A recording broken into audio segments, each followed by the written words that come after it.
5 ബോളിൽ 6 റണ്ണ്. നംഷിയാണ് നിൽക്കുന്നത്. സിംഗിള്. 4 ബോളിൽ 5 റണ്ണ്. ആ ബാറ്റ്സ്മാൻ ഒടുക്കത്തെ ടച്ച് ആട്ടാ.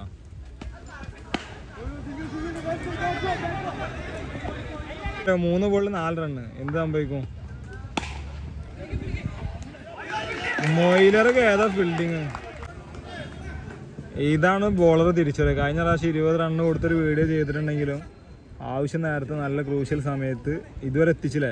6 ബോൾ 6 റണ്ണ് കണ്ടെടുത്ത് 2 ബോളിൽ 4 റണ്ണിലേക്ക് എത്തിച്ച്. അതും അടിച്ചിരിക്കണ ബാറ്റ്സ്മാൻ. അതാണ് ഹാഷിം. നോക്കി നോക്കാം, ഈ ബോൾ നോക്കി നോക്കാം. 1 റണ്ണ്. അപ്പോൾ 1 ബോളിൽ 2 റണ്ണ്. എന്ത് സംഭവിക്കും? Yes, draw. എന്താ ഹാഷിം ഏതാ ബോളിങ്?